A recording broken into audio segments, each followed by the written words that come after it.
Hello, YouTube! Today we are presenting our two-man Fanalysis review of Star Wars The Force Unleashed. I am Jen Sarai 1, and with me today is Evan Nova 95. Hello? In our discussion on The Force Unleashed, we will be focusing primarily on the video game, but we will also be referencing and discussing the novelization written by Sean Williams and the comic adaptation written by Hayden Blackman. Without any further ado, let's get started. Okay, so general impressions of this game and its story. I really like it. The game developers are on record saying that they intended this game to be a bridge between the prequel trilogy and the original trilogy, and I actually think it succeeds in doing that really well. It's by no means a perfect story. There are things about it that really do bug me, but I think overall it is a really positive experience and definitely a must-play for any Star Wars gamer out there. I totally agree with every single word. It takes a lot of the elements of the prequel trilogy, such as specific story points Which and do the overall yes, specific story points and the overall aesthetic, but applies it to an original trilogy framework and basically does a much better job of presenting the stuff. You don't get any half-hour Senate scenes here. Thank God. Or a little sidekick that sounds ridiculous with a long tongue. Oh God. Now, Yes. one of the areas where this game really succeeds, like both in its story and its gameplay, is in the general immersion. It does a really good job of basically placing you boots on the ground in the Star Wars universe. You're running around on this planet doing stuff. You actually feel like your character is going through a journey and having growth and actually accomplishing something, which I really think is something that a lot of not just Star Wars games, but games in general tend to fail at. So I think this is really a case where this just overall story really succeeds. Like you really feel for your characters. Even though they may not be the most interesting characters, you still feel like they've gone through something by the end of it. Yeah. And the other thing worth discussing is just the core concept that this entire game and franchise is built around, which is the concept of unleashing the Force. Like basically just basically dropping the restrained depiction of the Force depicted in the movies and going for just full-on anime logic, which to me is actually how the Force should be portrayed. The Force is anime logic.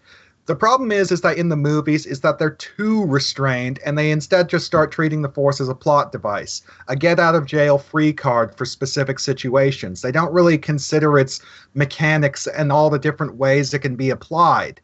They just have the powers come up when necessary for the storyline instead of having the characters be proactive and use their established abilities as they please, which is how they should. Yeah, people who say that this game oversells the Force and the movies portray it accurately, no, it's the other way around. Because if you can lift a pebble, you can lift a starship. If you can shatter a window, you could shatter a glass pane. It's not that much of a leap. Yeah, pretty much the only major leap I'd say is just Starkiller's telekinesis in-game causes visual distortions and ripples in the air, whereas the telekinetic influence in the movies is depicted as invisible, but that's, just an aesthetic quibble. It doesn't really actually mean anything. If anything, it could just be justified as this is how Starkiller is perceiving his own abilities. Yeah, and it's not like visual representation of Force energy is an entirely new thing at all. There were comics and even other games that were doing that way before this. Yeah, look at the cinematic trailers for the Old Republic. Every single time a Jedi puts off a Force push, you see a flash of light in his hand. Anytime, you get stuff like that all the time. Yeah, same with Jedi Academy. Yeah. So, yeah, this game is actually, it's like there are a few things in there where they are very deliberately trying to push the envelope, such as the tearing the Star Destroyer out of the sky. But for the most part, all of the stuff that you can do in gameplay is stuff that's corroborated in the movies. Oh, unleash a Force push that scatters a whole bunch of enemy soldiers. That's pretty much the first application of the Force we see in Star Wars Episode 1 when Kenobi scatters those battle droids. Like, really... And he was a Padawan at the time when he did that, guys. Yeah.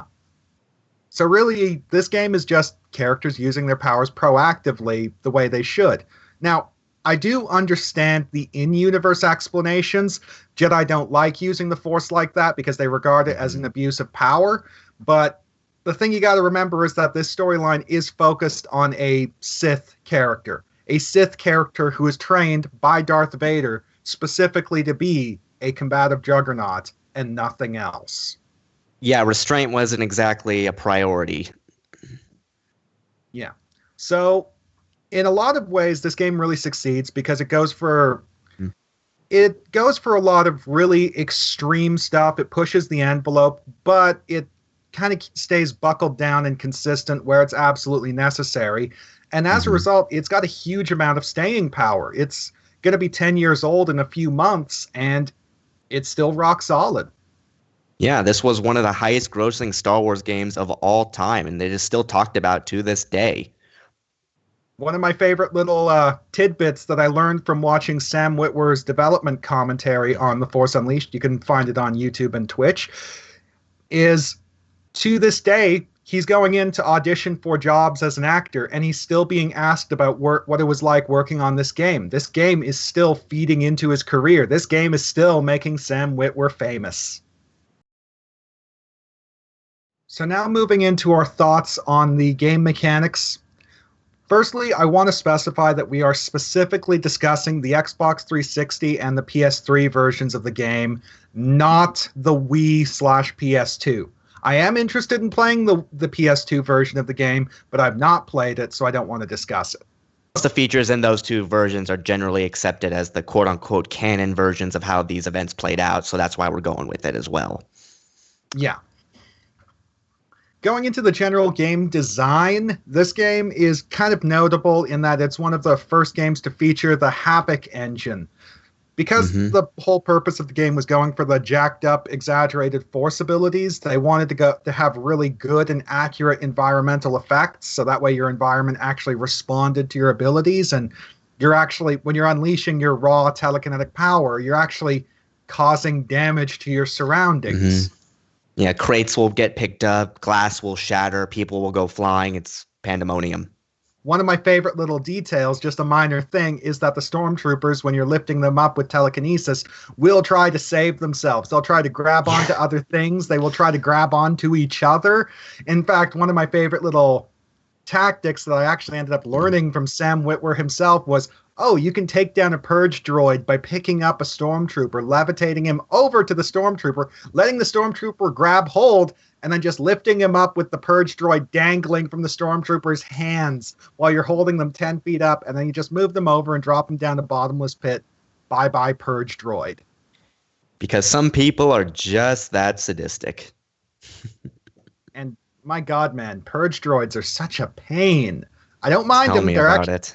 They're good bosses. They're challenging, but oh my God, they are such a pain in the ass. Yeah. Which is something this game does succeed in as well. It is, if you play it on, especially if you play it on hard, it is a challenge to get through. It's not something that you could just breeze through, that's for sure. Yeah, just because your character's OP doesn't mean that other people aren't prepared for you. This is the Jedi hunting galactic empire. Yeah. But sadly, not everything about this game could be perfect, and that leads us into some other physics, namely the lightsaber. Yeah, this is a pretty common problem in a lot of Star Wars games because lightsabers as weapons are just so ridiculously overpowered. It's a plasma blade that can cut through anything. So it makes sense that they would have to nerf it for a video game because it's just so frickin' destructive and unstoppable. Sadly, what you end up with is just a blunt stick that just whacks into people and doesn't even cut, which can get a bit annoying sometimes, especially if you're wanting to play out certain scenes. Yeah. It just feels like you're swinging around a baseball bat instead of a lightsaber. Mm-hmm. Now, no dismemberment. No dismemberment. Now, one other thing I do think is worth mentioning is the fact that this is the game that makes most prolific use of the reversed grip. And contrary to popular belief, no, Galen Merrick is not the first character to use reverse grip. It's actually kind of similar to how Darth Maul used the double blader. He just popularized it. Yeah.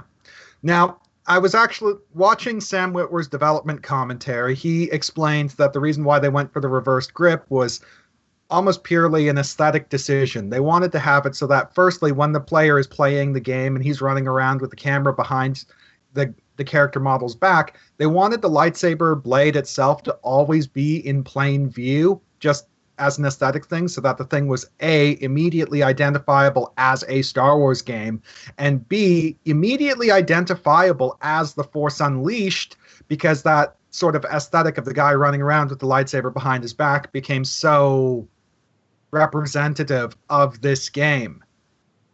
And if you listen closely, you could hear Reddy screaming in the distance. Reverse grips are shit. I agree that reverse grips are shit in lightsaber duels, but in general combat, it's good to be able to have your blade like this because it makes blast deflection easier, and when you're attacking people who can't block your hits, you don't need to worry too much about leverage when you have a blade that can cut through anything.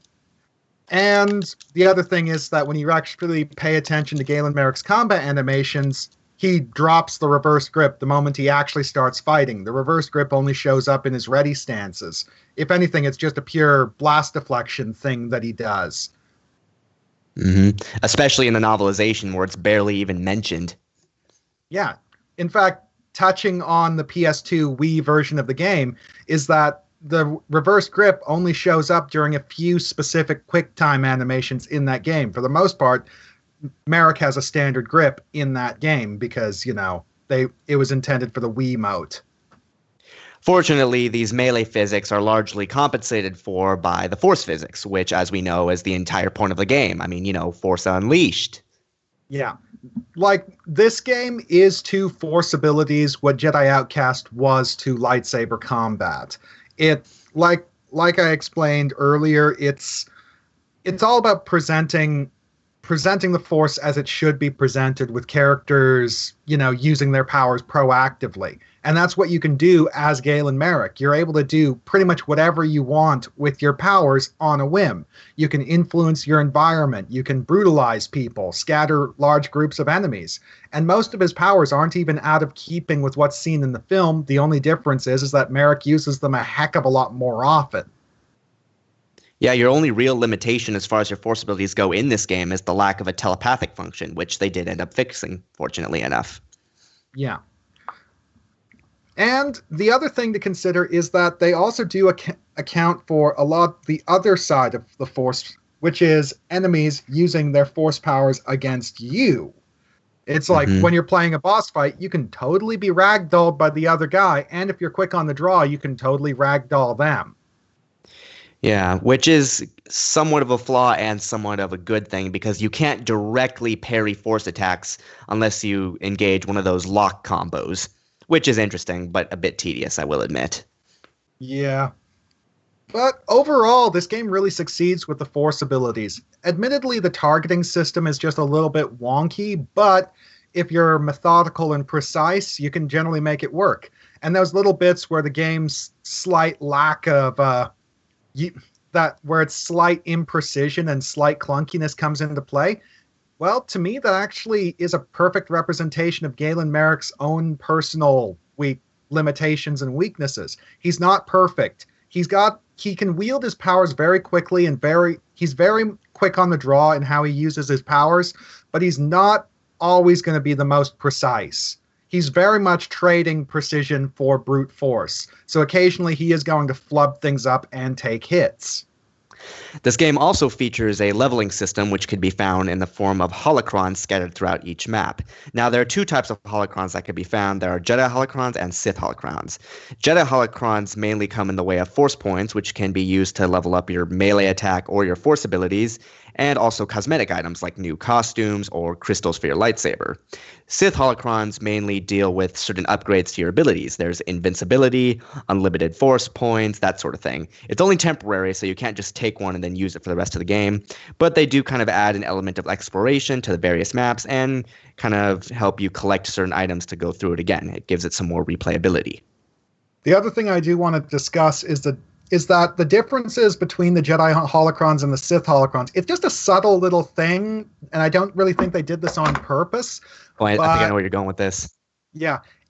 kind of demonstrates the differences between the light and dark sides of the Force, the difference between the Jedi approach and the Sith approach. All of the Sith holocrons provide immediate bonuses right here, right now, whether invincibility in combat or leeching and health from enemies in your vicinity. But it's always a short-term bonus that just gives you an advantage in gameplay, whereas all of the Jedi holocrons you find are very long-term bonuses that come into play throughout the entirety of the game. They just don't dramatically change anything. It's like either you're getting additional force points that contributes to leveling up in the long term, or you're getting a costume that you can wear in the future, or you're getting a lightsaber crystal. So it's a lot of very subtle but lasting changes, whereas the Sith holocrons are always kind of one-hit wonders that give you an immediate bonus, but they're kind of just... So now that we're getting into the nitty-gritty of the game's story, I will be mentioning we will be going through the story by the game's levels, because that's the most efficient way, but we're going to be following the sequencing presented in the novelization and the comic. So we will not be discussing the Vader mission at the start, because in the book and the comic it's presented as a flashback during the Galen Merrick Kashyyyk mission, and instead we'll just be going straight into the knighting. So, the knighting. What have we got to say about the knighting? Well, immediately we get a good idea about the pros and cons of having Darth Vader as your teacher, because here we have father figure. Because here we have a fanatically loyal killing machine who is completely uncertain where his place is and has been itching for a real mission for years. And now that he finally gets it, he is both excited and incredibly nervous. Yeah. One of my favorite little details in the novelization is that Galen Merrick, who at this point in the story is referred to only as the apprentice, which in and of itself is kind of a sad thing. He doesn't really have much of an identity beyond being Vader's slave. He notes that this is actually the very first time that Vader directly and openly acknowledged him as his apprentice. He always thought of himself as the apprentice, but this is the first time that Vader actually says it. Rise, my apprentice. And it only took 17 years. Yep, sucks to be him. Now, this is actually one little detail in the game where I really like Sam Witwer's performance. Whenever he's speaking with Darth Vader, he gets very deferential, very formalized, and he actually puts on just a little bit of a British accent because, well, in a lot of ways, he's basically trying to copy Vader and be like his master and say, I'm a worthy apprentice because I'm like you, but at the same time, I'm deferential. I know who the boss is. You're my boss. Give me your commands. Exactly, and he's given his first mission, and there's immediately some regret there. Vader says that, hey, you have a mission, go kill this Jedi, but no one can know you're my apprentice, so kill everybody. Imperials, Kota's men, everybody. And immediately, despite the fact that he agrees with this line of thinking, he is hesitant about leaving no witnesses. Which actually is a good thing about it's a nice little example of how Darth Vader is trying to create instruments who are like light copies of himself, but his own conflicted nature as a person ends up fucking this up. He trained Galen Merrick to be a lawful evil imperial patriot. Like, the Galen Merrick, as described in the novel, is very much a patriot who is loyal to the Galactic Empire, who is loyal to the Imperial machine, who views other Imperials very much as his fellows. So being forced to go and indiscriminately murder a whole bunch of Imperial soldiers who are basically doing their jobs as servants of the Empire, it's something that he's really uneasy about, because it's an example of one of the contradictions with Vader himself, where he's loyal to the Empire, but he's perfectly willing to cause damage to the Empire. And for Vader, it's all in the name of expediency, because he's a lawful evil douchebag who will choke the shit out of anyone who pisses him off. But Galen Merrick isn't, despite being a ruthless killing machine, he's not as ruthless as Vader. He does have qualms. But by that same token, it's not like he could voice his qualms, because he's been conditioned literally from day one to be absolutely loyal. So it creates a very interesting contrast. Yeah. This is a bit of a call forward, but a line in the Force Unleashed 2 novelization that I absolutely love is, Contradictions existed in their worlds, but they caused no conflict. They were simply assimilated and worked around. And Vader's able to do that, as well as Proxy, who we'll get to in a few moments, but Galen Merrick hasn't quite figured out how to do that. So he's always just having to hold his tongue and be upset about things, but not being able to do anything because he's got to follow the orders his master gives. Vader's word is law, even if it's contradicting the laws of the Empire, which Merrick also wants to uphold. Exactly. And now, after he has given his mission, we are introduced to Proxy, the token droid sidekick, who is nothing like you would expect a token droid sidekick to be, in that he is actually not a very good person. He is not C-3PO. Not even close. When I was looking up on the development material for this game, one of their big worries was turning Proxy into a light copy of HK-47 from KOTOR. So what they instead went for was creating a murderous killbot who is very naive and doesn't understand the reality of death. He doesn't realize that killing his master will end his master. He just thinks that, oh, I'm programmed to kill my master. Well, constantly keep trying to kill my master as a form of martial testing to help him grow stronger. If I do my job, he'll get stronger, but I gotta try as hard as I can to kill him because these fights can't be rigged. Can't be rigged in his favor because that defeats the point. So I'll just keep on trying to kill my master, and then the day I kill him, he'll just get up and get back to it because I get up and get back to it all the time because I'm a droid. Yeah, which is very interesting. For those of you who haven't played this game, Proxy is not like General Grievous. He actually has a hologram projector built into himself that takes the form of whoever he is, well, copying at that moment. And when we are first introduced to him, they pull a little red herring and they make us think that Starkiller is fighting Obi-Wan Kenobi, when in fact it is just Proxy. Nice little bait and switch. Yeah. Which does say a lot about Vader's intentions with training Galen Merrick because, you know, he put Obi-Wan Kenobi in there as part of Galen Merrick's training routine. And as we all know, Obi-Wan is still active at this point, which tells us that he actually trained his apprentice for a possible confrontation with Kenobi. In fact, this is jumping again ahead a bit and even a little bit outside the game itself, but in the comic book, Proxy specifically notes that Obi-Wan Kenobi is his most dangerous and advanced training module, which is kind of interesting considering the people he has in there, which says a lot about Kenobi skills, but we won't get into that. Well, it also says something about Vader himself because it's never outright stated, but it's extremely heavily implied that Proxy was built by Vader personally. So in a way, he truly is the dark side C-3PO.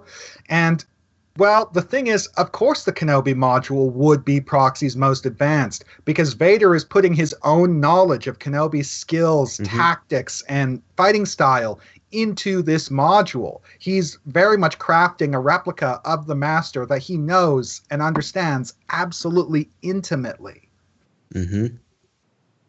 Which is very interesting. So we're introduced to Proxy, and after that, we are immediately introduced to our next main character, which is Juno Eclipse, in a rather humorous way, actually. She's doing modification. She's doing some maintenance work on the ship, and, well, one of the Starkiller acts like a teenager who's seen a girl for the first time. He, like, posts Proxy to the side. He's like, oh, who's that? Who's that? And he's like, oh, yes, it's Juno Eclipse, your new captain. He's like, huh? Which, actually, if you read the bios at the start of the official strategy guide, it's actually explicitly stated that Juno Eclipse was the very first female pilot who had been assigned as the captain of the Rogue Shadow and to work with Galen Merrick. All of Merrick's other pilots had been male officers, so, you know, just beforehand, his whole dynamic is, oh, I'm just dealing with male coworkers. Who the fuck cares? But then he's got Juno Eclipse, and the game guide states pretty plainly that Merrick is convinced that Vader assigned her to him as a test. Because it's like, okay, how is my apprentice going to deal with the possibility of seduction? And, well, that's kind of where this he deals with it in a certain way. He tries, which is actually kind of the big problem with Galen Merrick. It's like, this is a guy who's been raised entirely to be a murder machine, has spent his entire life surrounded by, well, men and droids. So he's very much got a hardcore social soldier's mentality, and he has just no frame of reference for how to deal with femininity in any way, shape, or form. Okay, so getting started into this game's first proper mission, we are introduced to the renegade Jedi Rahm Kota. And this game immediately establishes its staying power by showing us a Jedi who is nothing like we've experienced up to this point. Rahm Kota is not a calm, serene monk. No, he is a military hardass, and I love him for it. A practical Jedi who runs around in combat armor. A Jedi who's actually kind of... The problem with the old Jedi Order is that they kind of became very out of touch with the state of the galaxy, cloistering themselves away in the temple, only taking orders from the Senate. Whereas Kota is a guy who's boots on the ground, out in the thick of things, getting shit done. And he's kind of learned that, no, we can't just be passive philosophers. We got to be proactive. We got to enforce the law. We got to be soldiers. We are the Republic's front line. And his existence actually kind of fixes a bit of a plot hole by the prequels, namely, hey, maybe we shouldn't trust this crazy clone army that just came out of nowhere and decides to work with us. I don't know about that. Yeah. The rest of the Jedi Order just kind of went along with it as a matter of necessity. They just kind of took it on faith that Sifo Dyas placed the order on behalf of the Republic. He may have disobeyed the Council, but he was still acting in the greater interests of everyone, and therefore this army could be trusted. But Kota is like, guys, I smell conspiracy. No, I'm gonna build my own militia of specially trained recruits. And this is ultimately what saves his ass. They state outright that because there are no clones in his squad when Order 66 is issued, he's like he was insulated from the clone army and therefore couldn't be killed immediately, which actually leads into this. And the impression I get is that Rahm Kota probably made himself a real nuisance to the Empire during this time. Because, a super militant Jedi running around in combat armor with a private army, wrecking havoc. I mean, he did survive for the better part of almost 2 decades. I mean, there's a lot going into that you could speculate about. Yeah. And he even states in the game as well that he's been attacking Imperial targets for months. So who knows how much he did previously. Yeah. And the thing is that I think that for the bulk of his time, he wasn't just hiding out. Sure, he was keeping a low profile and being covert, but covert ops mission. This is just him starting to openly attack installations with the intention of getting attention, which, as we find out, he's basically trying to goad Vader into confronting him so he can fight and kill Vader. Instead, Vader sends the apprentice. Yes, and he's not exactly thrilled about that either. But before we get into that, the basic level takes place in a massive shipyard, and basically what what Starkiller does at this point is he goes through and basically kills everything in his path. Pretty straightforward, but effective nonetheless. Yeah. It's a TIE fighter construction shipyard above Nar Shaddaa, which all of the TIE fighter components throughout the entire level provide some very interesting opportunities for murder and mayhem. Shall I throw the wing, or shall I throw the cockpit, or should I throw the whole thing? Ooh, so many options. When you look at the development of the game, this level was actually very specifically intended and designed to give the player options for using force abilities. So making sure that you're always in these vast open spaces, whether hangar spaces or industrial spaces or just large corridors. And to give you as many things to lift and throw. Like, one of my favorite things to do in-game is you come onto the assembly line where you got these giant cutting lasers firing at TIE fighter cockpits as they're going through, doing adjustments, and you can just grab the cutting lasers and just sweep them across the stage and disintegrate enemies. In case you ever want to channel your inner James Bond villain. Yes. It's a lot of fun. Like, this level is designed very specifically to give you as many options as possible, and do that it does.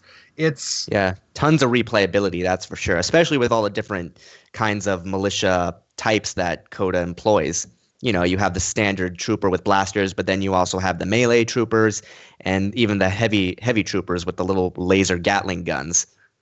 And one of the things that actually makes this game surprisingly difficult is that these individual units, when either in a pure group of just troopers or just melee guys, are fairly easy to take on. But as soon as you start mixing the units, things start getting a lot trickier. Because the problem is that you can be performing your blast deflection against the guy with the heavy cannon, but then one of the melee troopers will rush up and take a swing at you. You will block his hit, but this will interrupt your blast deflection, and you'll take hits from the guys with the cannon.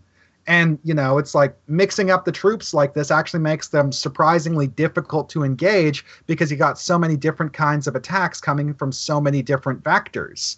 And the whole impression I'm left with is that Kota probably assembled his units here specifically to engage Vader. Definitely, which does make you wonder how he knew so much about Vader's tactics if you've never met him, but, Well, he'd probably been spy network. I'm sure he has a spy network out there. Yeah, getting hold of mission reports, discussing Vader's actions on the battlefield, as well as just observing Imperial propaganda, because when you look at the comics, it's like Vader's battlefield feats are a matter of public record because he is the face of the Empire. He is the symbol of the Empire's unassailable might. So our savior, Darth Vader. Yes, the guy who leads the charge against the evil rebels and seditions who would destroy our way of life. Vader is our defender. Totally. So he cuts through the resistance and finally makes it to Kota, and we have our first boss battle, and this game does not screw around. Usually the first bosses are easy. This one is not. Not even close. Kota's actually surprisingly difficult because his whole approach to fighting is it's really focused and utilitarian. It's like when you're playing this level through the second time and you know what Kota's doing, you can take him down pretty easily. But if you're being dropped in cold, this guy can fuck you up. Yes, he will throw everything, and I mean everything, at you in rapid succession. And it is quite the grind, to say the least. But hey, that's just what makes it fun. Yeah. It's also the fact that when you actually do some reading up on Rahm Kota, he's very much a grinder style opponent whose whole shtick is just hold out as long as he can, keep fighting, take the hits, maintain pressure, and just outlast the enemy. Never underestimate an old Jedi. Never underestimate an old Jedi in combat armor. Especially. So they fight for a while. Everything, stuff comes undone. Things explode, and I do also want to mention one little thing that's discussed specifically in the novel, which is when Rahm Kota actually steps up and starts directly attacking Starkiller. Starkiller, for his defensive sequence, specifically mentions using not just Surisu, but it specifically mentions that his application of Surisu is copied from the Obi-Wan Kenobi combat module that Proxy used, which in and of itself does kind of tell you just how much thought went into all of Proxy's combat modules. The fact that Merrick is able to copy fighting styles from that and apply them in combat himself and be perfectly effective. Not only that, Kota also has the ability to partially block force attacks much more prevalently in the novel than in the game. When Galen Merrick tries to zap him with lightning, he'll just deflect part of it and they'll both get fried. Yeah, and of course, by hurting him, he will hurt himself. And because Kota himself is such a tank, he doesn't care. He can take it. Exactly. Which just adds another level of difficulty to this already difficult scenario. But what makes it so interesting is that at the end of the day, Kota's whole strategy of just trying to weather and outlast the enemy it is at the end of the day the exact same thing that Merrick is optimized to combat, because what does Vader do? Yeah, it's also kind of difficult to outlast somebody who's a third your age. Experience only takes you so far in certain circumstances, and it's not like Starkiller's a pushover to begin with, even at this stage in his development. So we got, at the end of the day, we got Galen Merrick's appraisal of Kota in the novel is he was certainly impressed by Kota. He liked the fact that this guy was a soldier, not just some cloistered monk, but a practical, pragmatic operator. He appreciated a lot of Kota's tricks, but at the end of the day, you're willfully ignorant of the dark side, and There are a lot of Mm-hmm. things that I just do better than you. Because, Mm-hmm. well, again, it's like Kota's an exceptional warrior, but he's also got the same problem as most of the Jedi. His fighting style, tactics, and conduct are designed for the battlefield, not for dueling. Whereas Galen Mm-hmm. Merrick's training consists of a lot of really heavy lightsaber dueling, whether sparring with Vader or being attacked by Proxy. So he's just better Yeah. prepared for this. Yeah, and he even starts to use his own tactics against him. He realizes, okay, this guy could partially deflect things. Well, let me just go and choke him, but before I do, I'll take a lungful of air so I could outlast him. Yeah. Or And that's how bits. he ends up stunning him and then basically pounding him to a pulp. And eventually they end up in a saber lock, and we have Coda experiencing a vision of the future where he predicts that Starkiller will not always be Vader's servant, and he will eventually find himself a new master, but is shocked to learn that, wait a minute, that master is me? So that's a bit of a bombshell. And then Starkiller pushes their lightsabers together and nails Coda in the eyes, blinding him. Yeah. Well, the way the fight is depicted kind of varies depending on which source. Yeah. Like in the In the game, games, he like takes this structure and pulls it down, whereas in the novel, it just breaks off on its own. yeah. And then it's like after defeating Rahm Kota, as their little fighting arena is falling down into the atmosphere of Nar Shaddaa, well, in the game cinematic, Starkiller just picks up Kota with telekinesis and flings him out through an opening in the side of the structure, and Kota just falls away. Whereas in the comic and the novelization, it's like the glass floor he's standing on just cracks beneath him, and he falls before Merrick can really do anything. Mm-hmm.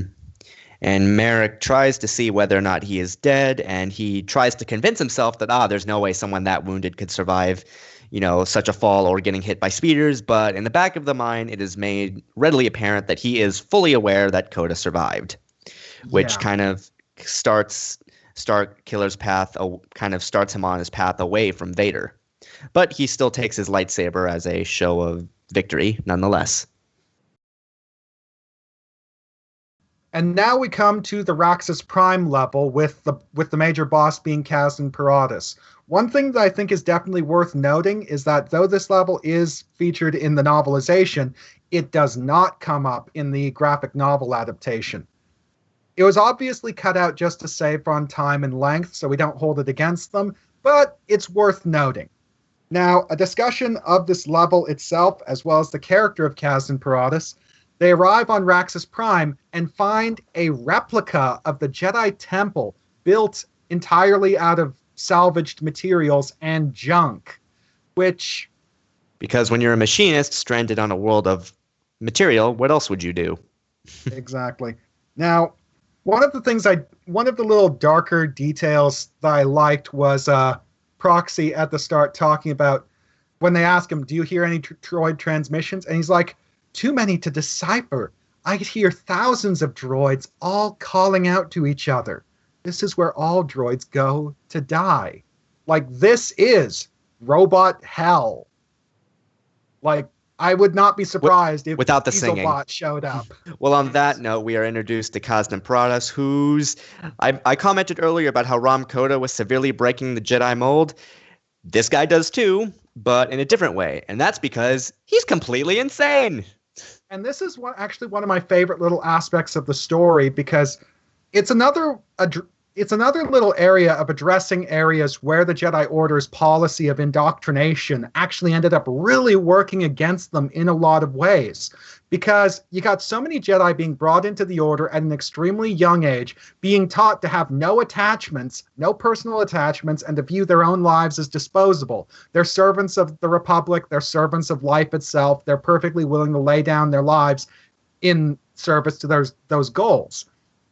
But the problem is that a lot of Jedi got around, kind of circumvented the rules of non-attachment by forming an attachment and a love for the organizations themselves, loving the Jedi Order, loving the Republic.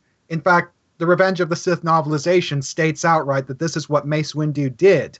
And now this storyline the Caston Paratus storyline shows why that's such a bad thing. When your entire psychology and worldview is hung up on the survival of your organization, of your cultural group, how are you going to deal with the downfall of everything you've known, everything you've dedicated your life to? And Caston Paratus is one of the Jedi who dealt with the fall poorly. He couldn't handle it. This is the destruction of everything that he loved, everything he dedicated his life to, and he just snapped. He couldn't handle it. But what's interesting about that, and I think something that actually makes Kasdan a rather intriguing character, is that, yes, all this happened to him, but at that same token, and this just might be my opinion, but he did not fall to the dark side. He's not an evil person. He's not inherently malicious. He's just broken. He's delusional and just dangerous, insane. Yeah. It's like, he's pretty indiscriminate because he's just not really perceiving.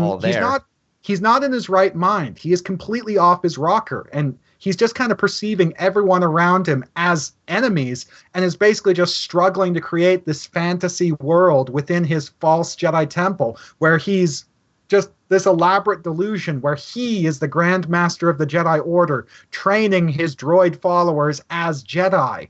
It's like, which in and of itself, not evil. Not evil. He's crazy and very pitiable in a lot of ways. Taking him out was a mercy kill. Seriously. Which gets us into the landscape of Raxus Prime and the various enemy types that we have there. In stark contrast to Imperial troopers and militia troopers, we have crazy junk Rodians and droids that are held together by force energy. Because why not? Yeah. And in and of itself, I actually don't have any issue with the droids as a representation of the Meku Duru power, because there are two things to account for. Caston Paratus is specifically noted for being an amazing machinist and droid constructor. Like, this is the one thing that all sources discussing him really comment on and focus on. Secondly, that's how he passed his trials. Exactly. Secondly, he's insane. And the thing is that an altered mental state like insanity does change your relationship with the Force. You're going to be using it in a lot of really unusual, unexpected ways, because your applications of the Force, instead of following the established training methods and procedures that other organizations use, they're going to be following the twisted psycho rules that you've built up in your own mind.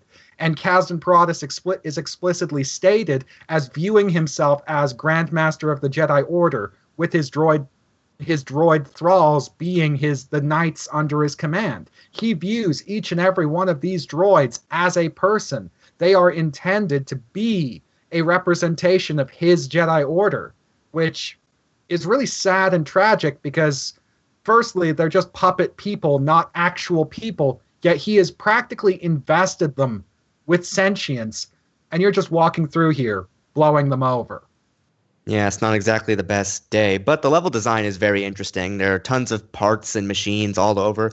It's definitely a lot more, I wouldn't say linear, but it's a lot more cramped than the Starfighter hangar. You have to go through these tunnels made of junk, and you have to navigate these like corridors and bridges full of, made of starship parts. It's very interesting. It makes for a very interesting visual experience because I love how they put little Easter eggs in there, like later when you go back to Raxus Prime, you actually see the Millennium Falcon like poking out the side of a mountain. That's freaking awesome.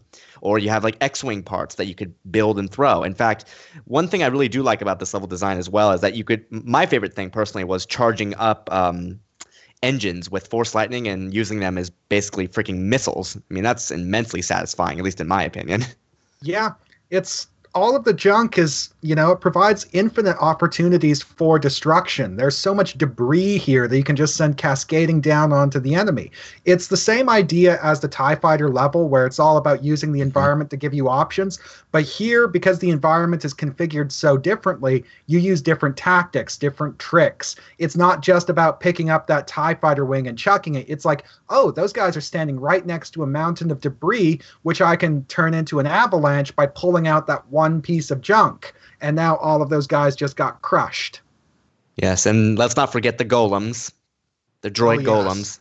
Droid golems. Fun times. They will smash you, and they will smash you hard. When you're in throughout this entire level, Force Lightning is your friend.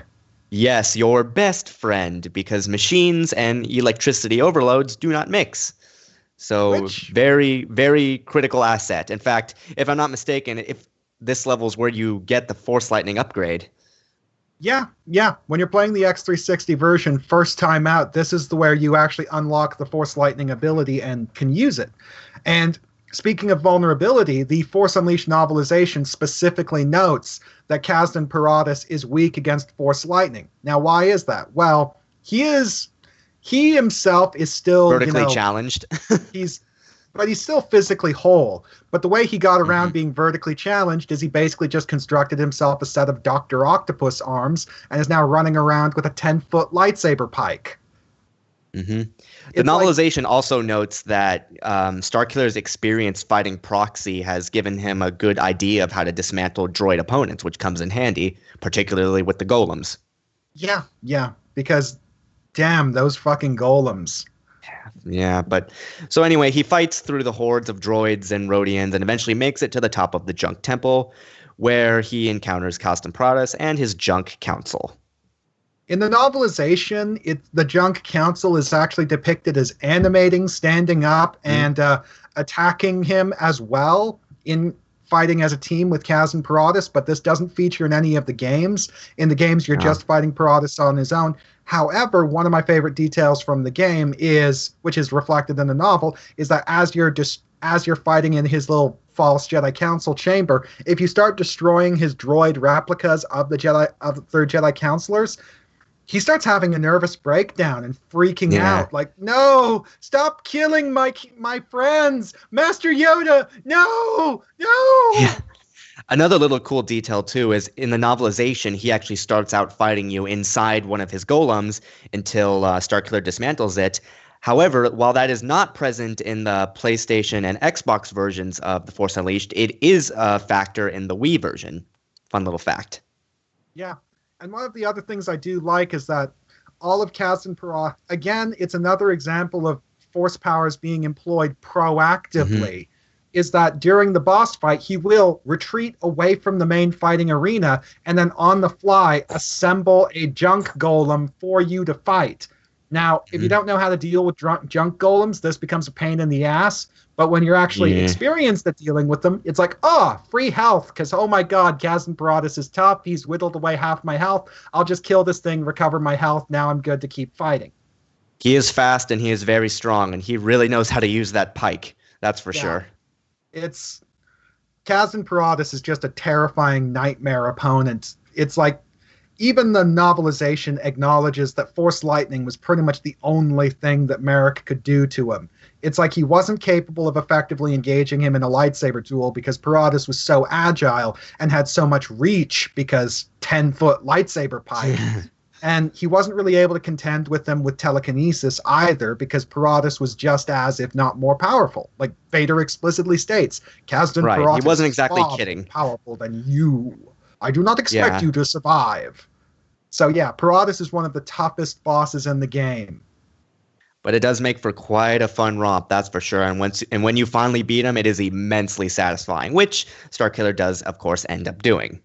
Yeah. Basically fries him and then stabs him to death, and that's the end of it. And then he explodes.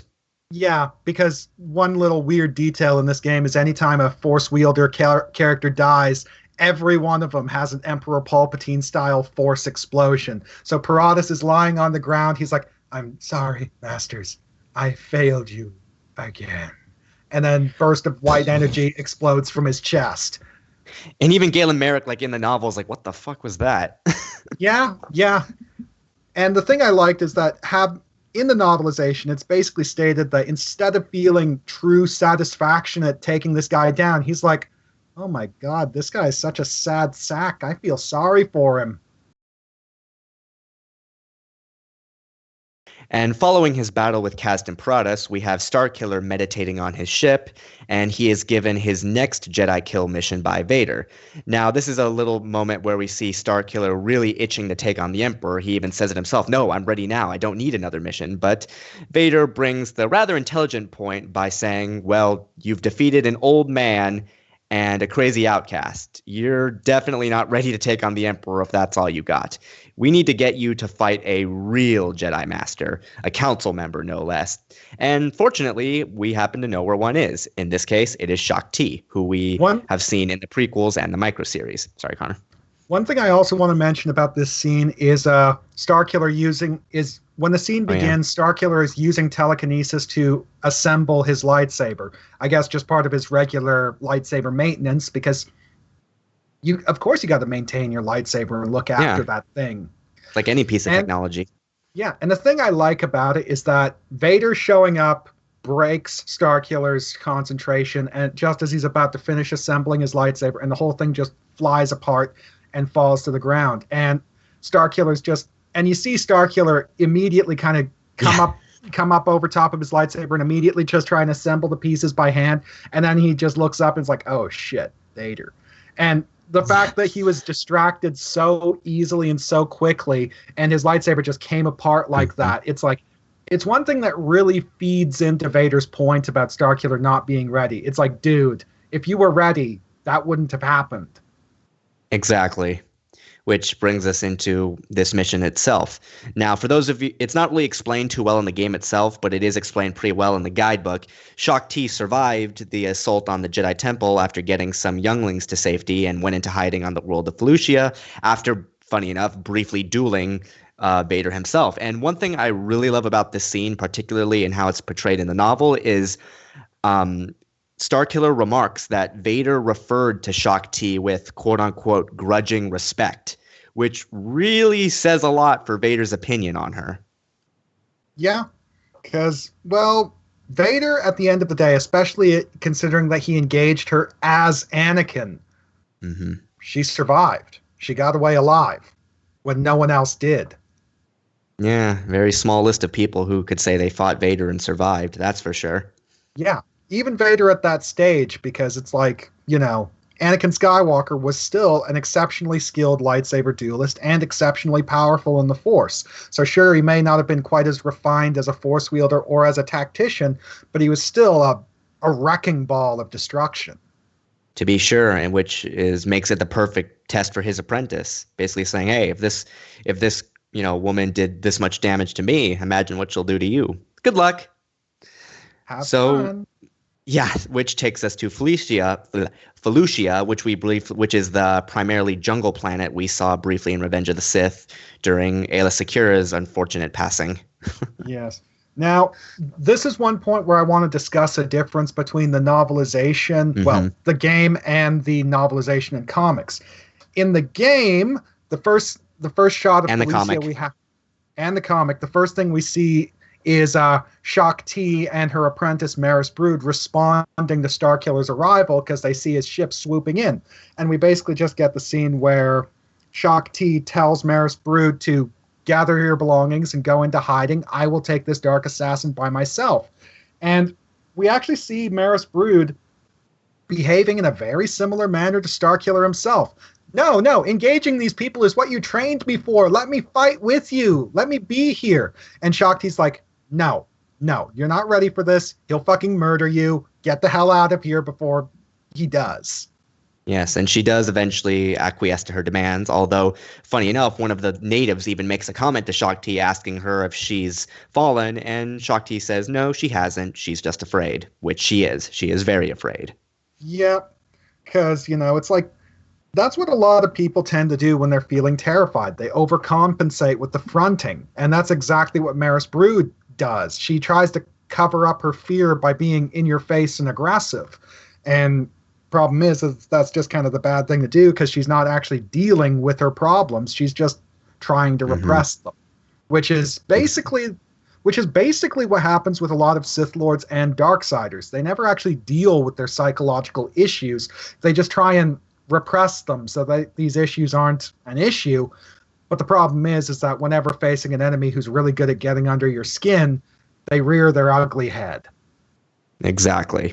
Which takes us to the mission itself. And what this takes us to is the level introduction featured in the novelization and also featured in the comic as a follow-up, which is the bit where Starkiller and Juno discuss Starkiller's history within the Imperial forces, and Juno talks about her involvement in the Battle of Kalos, where she was a leader of the Imperial Black Star Squadron and was basically leading the charge against insurgents on this planet. And the battle things basically went tits up, and the planet is now a dead world. And Juno is super, super guilty about that because even though she was acting on Vader's orders, it's still, I killed a planet. That planet used to be teeming with life. It used to be just like Felucia, and now it's a blasted hellscape because of me. Exactly. And the novel even touches on Juno's childhood and how she was raised, because she was a little girl when the Empire came to be, and she was even raised with the idea that the Jedi were evil, which she ponders on her relationship at this point, quote unquote, with Starkiller, and she doesn't really know how to feel because she was like, I thought these people were terrible, but I actually think he's okay. So what should I be feeling right now? And of course, she looks to Proxy for advice, and as you'd expect from a droid, he's not all that helpful on the emotional front. Yeah, which kind of tells you just how.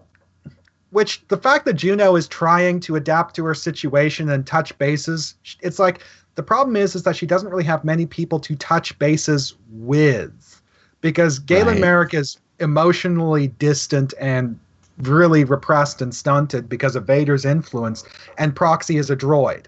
And by seeing how much difficulty she's having adapting to her situation because there's no one to touch bases with, it kind of gives you a window into just how fucked up Starkiller himself is, because the only two consistent presences in his life are this really basically an abusive robot man who's just issuing pronouncements of darkness and evil, and a homicidal droid who, while he is friendly and charming and kind, as I guess did help Starkiller on the social interaction front, it's like the two consistent presences in his life are a consistent, persistent threat to his life that he is constantly having to live in fear of. Not exactly the most healthy way to be raised, to say the least. Yeah. So that leads us into the Felucia mission, and now we're on a planet where everything is trying to kill you. From plants to force natives to giant creatures with teeth. Fun times. Yep. Now, one thing I do notice is that this particular level in the game actually doesn't have quite as many destructible elements that you can pick up and throw. Instead, it's more like you're unleashing your telekinesis, and the plants and the trees just start bowing and whipping around, but they don't actually break. And instead, it's more about learning to deal with the enemies on a one-to-one level, which in and of itself really represents just how this game eases you into its own mechanics. The TIE Fighter facility is basically picking up stuff that's there and throwing it, so using your own powers and projecting outwards. The Raxus Prime level is learning to use the environment itself as a weapon and just, unleash Rube Goldbergian chain reactions of death and destruction, whereas this mission is more about refining your ability to engage enemies on a one-to-one level. You're not so much melee combat is particularly useful at this level, that's for sure. Yeah, you are very much. You will definitely polish your lightsaber skills.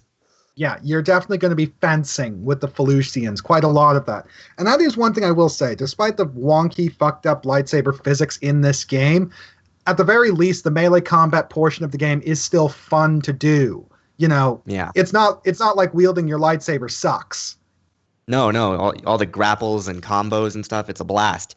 You just got to be precise with it, otherwise you'll get your ass kicked by a bunch of plants. Yeah. Yeah, and it's interesting too. Yes, which Rancors are in this level, and just in case anyone wondered about this, the Rancor in Jabba's palace is actually kind of on the small side compared to the rest of the species. The Rancors on this planet are pretty insane, actually. Basically, imagine Godzilla without the fire breath. Yeah. And you can take them down, which is immensely satisfying. In case you ever wanted to jump up on a Rancor's nose and stab him in the face, you could do it here. Yeah. Which definitely would have made Return of the Jedi more interesting. Well, doing it like Luke is still fun. Oh, of course. Crunch. So, Yes. So fights through all the natives, fights through all the rancors, and fights through all the killer plants, and makes his way to Shaak Ti, who is set up camp above the maw of a mega sarlacc.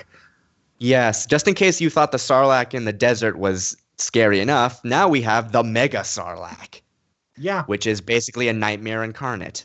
yeah. Welcome to the ancient abyss, a place of sacrifice since time immemorial.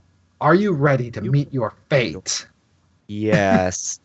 And now we have another boss fight. And if you thought the last ones were difficult, you haven't seen anything yet because, oh my lord, Shaak Ti is a grind. Oh In fact, god. I will fully admit that I died on her various times. And yeah, very difficult because she's basically every bit as powerful as you are and chains her attacks in very unexpected ways. So have fun. And uses her control of the environment to blindside you. Like Yep. one of the things she does is that she'll just back off and let the giant sarlacc thrash you with its tentacles. It's like, yeah, it's like Because why not?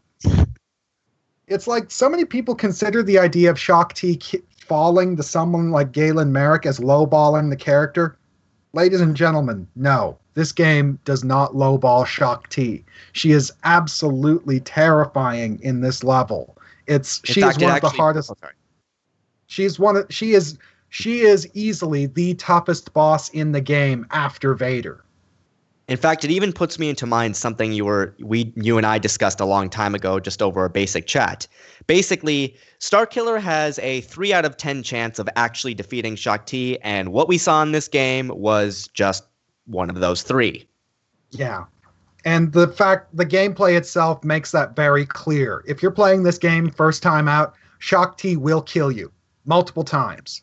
Don't expect to win this fight in one try. It will take you multiple tries. Because holy hell. Let's see, how will I die this time? Will I get smushed by a Sarlacc or blasted away with the giant red orb? Or will she just stab me with her lightsaber because Makashi Ataru specialist? Which actually brings to mind, I love the combat animations in this game. They do a really good job of representing the fighting styles of the various characters. Like Shaak Ti's blend of Makashi and Ataru in the animations is just, it's carried off beautifully. I love it. And in the novel, the fight is just brutal. Like they're picking up teeth and throwing them at each other and there's like stabbing and slashing. They're both basically charred by the end of this. It's complete pandemonium and it's just immensely satisfying. Yep. And when all is said and done, Shaak Ti is dead, barely alive, standing by the mouth of the Sarlacc, struggling to stay on her feet. And she's just like, she basically explains to Merrick exactly what his situation is, which is something that Starkiller won't accept, which is the fact that he's Vader's slave, and he's completely wasted by being Vader's slave. But he refuses to accept this because he's been indoctrinated to mindless loyalty to his master. So you'll never convince me to betray my master. And she's like, oh boy. Poor boy. The Sith always betray one another. Yeah. But I'm sure you'll learn that soon enough. Fall. And then she keels over backwards and has another Force explosion because that's what this game does. And such ends one of the most difficult fights in the entire game. Oh, hell yes.